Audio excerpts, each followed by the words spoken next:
Здравейте и добре дошли в моя YouTube канал. Аз съм Татьяна и това ще бъде краткия месечен хороскоп за март 2026 година.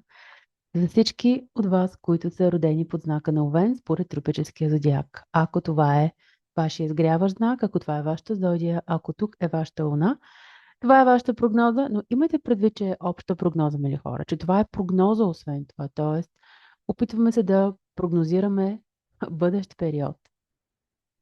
Ще се радвам да гледате това видео и през месец март, още примерно поне един път, защото много от нещата, за които говоря сега, може би с изключение на това, което ще кажа за тъмнението, понеже то вече набира доста сила, все още може да не ги усещате по този начин. Нека да видим с какво ще ни изненада Вселената.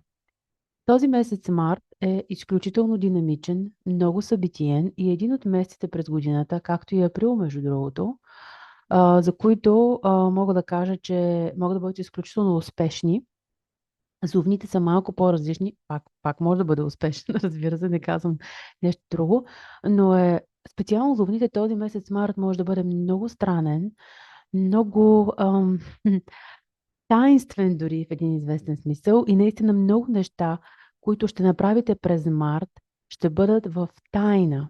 Някои от вас ще ги направите инкогнито. Ще действате под друга самоличност или под прикритие в някакъв смисъл.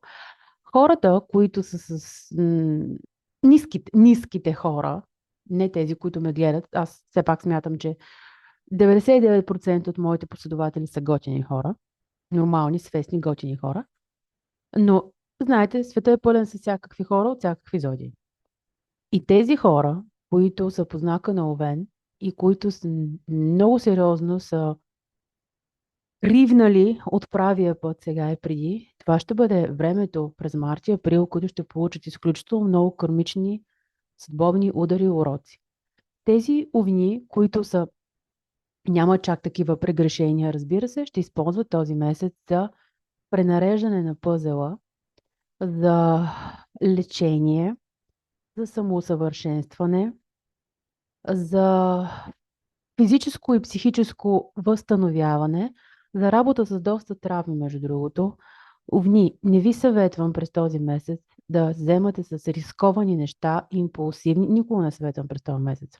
Не е само заради Меркурий ретрограден.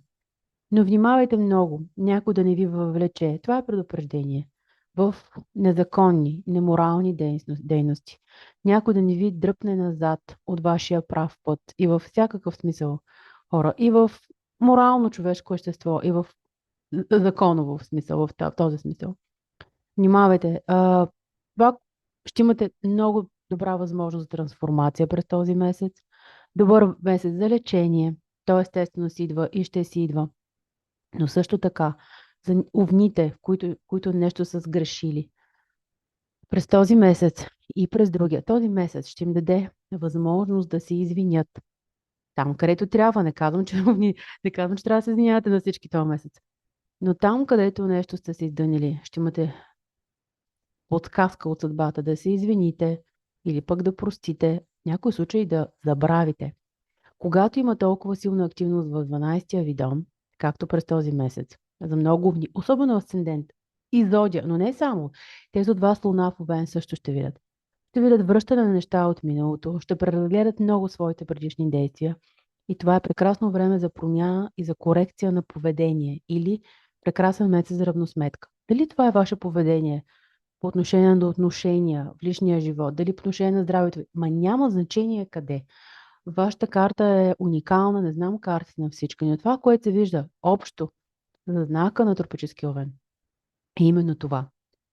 През този месец е прекрасен за лечение, за вглъбяване, за търсене на истината, да речем. Прекрасно е занимание с духовни дейности, творчество, лечение, почивка.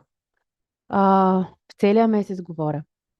С малко ще говоря за малко по-конкретни неща. За творчество казах, за романтика, тези от вас, които е хубава връзка, за действия, такива саможертва, не в драматичния смисъл, надявам се, за справяне с лоши навици, за изтриване, за поглеждане назад и изтриване на минало, което трябва да се изтрие.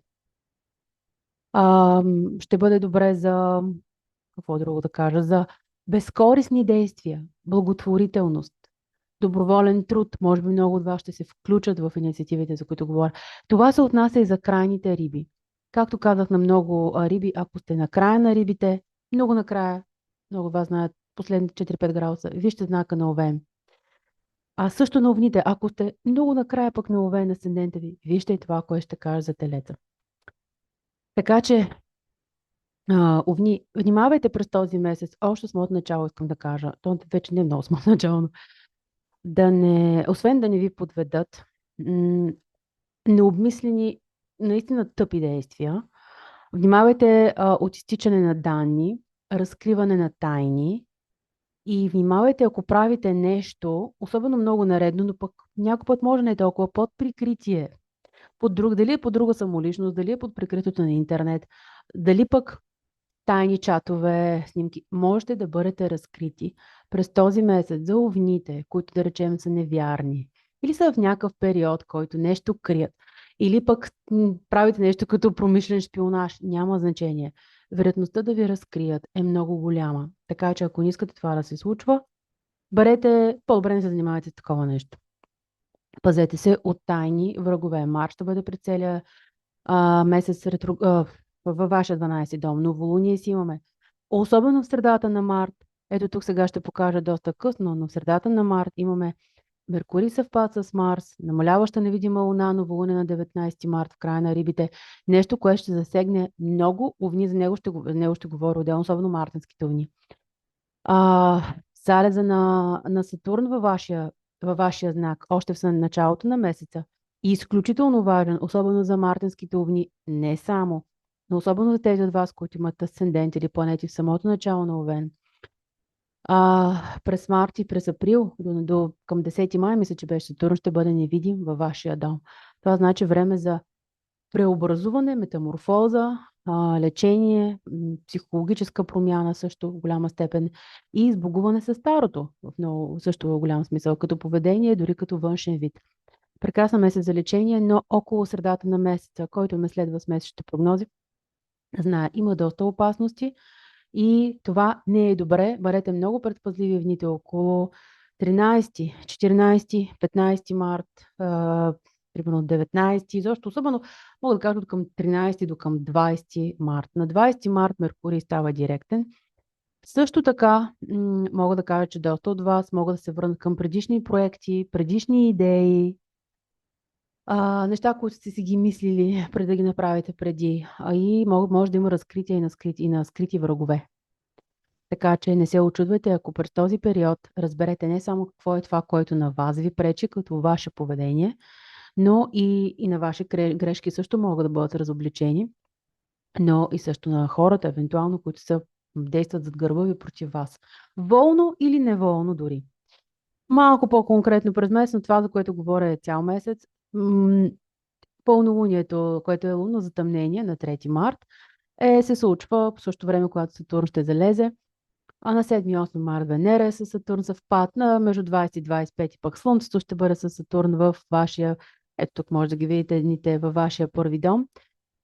Най-вече мартинските овни и тези родени в началото на април усещат Сатурновото действие. Не толкова по-крайните овни, не още има време. Както казах, грижа за здравето около самото затъмнение много е важна. През този период може да ви се наложи да извършите услуга, да върнете някакъв дълг, включително и кърмичен, както казах. За разлика от миналата година, когато тук пак имахме затъмнение, сега това затъмнение е в много добри аспекти с при вас везни, извинявайте, овни, това пълнолуние, което е лунно затъмнение и естествено погрежете се за здравето си, много от вас го правят. Може да получите добър напредък в нещо, което не сте успели миналата година. Интересното е, че тук, където е Юпитер сега, в аспект подкрепа към това пълнолуние, което е затъмнение, миналата година точно тук беше Марс. В случая мога да кажа, че доста от вас могат да имат сдобряване или възстановяване, подобряване на отношенията с роднина, близък или по-далечен член на семейството. И също така, плюс това, евентуално, много добре за здравето. психическо, физическо здраве, възстановяване, особено конкретно по отношение на някои здравословни проблеми, но тук естествено няма да ги изреждам. Също затъмнението може да ви накара да се погрижите за дом, роднина, но също да приключите, дай Боже, с един поне важен аспект в някакъв смисъл на ремонт, недвижима собственост и така нататък.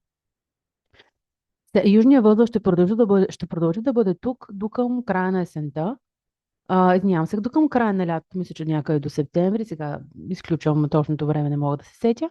Така че не е нужно все още тази тема тотално да изчезне, да заглъхне, но е към една добра финализация. През този месец хубавия транзит на Венера през вашия дом, а също след новолунието, около 20 също прекрасно време за възстановяване, за разхубавяване. Много от вас могат да прекарат повече време, особено в последната, всъщност не, през целия март, но и последната десетдневка, по отношение на положителна, прекрасна грижа за външния вид. Ще имате добро време за изява, за използвате за каквото решите. Тази изява ще имате повече чар. Някои от вас ще го използват по различни предназначения. А, добро време ще бъде и тогава, ако искате да проявите инициатива по отношение на нещо. През това време, през този месец март, внимавайте с миналото, което може да ви дърпа назад. Внимавайте с лошите навици. Внимавайте да не се самосаботирате. Внимавайте от прояви на прекалено голяма емоционалност. Бих казал на ведните, които са склонни към злоупотреби с алкохол или някакви други психотропни вещества, а също и мога да кажеш към много иллюзии да внимават. Сатурн иска да сте по-здраво стъпили на Земята и ще имате месец март за това, определено в един много положителен смисъл. Това е като цяло за месец март. Повече подробности ще си говорим в следващите видеа. Благодаря ви и честит рожден ден на мартенските овни. Сте живи и здрави отново. Всичко добро и успешен месец!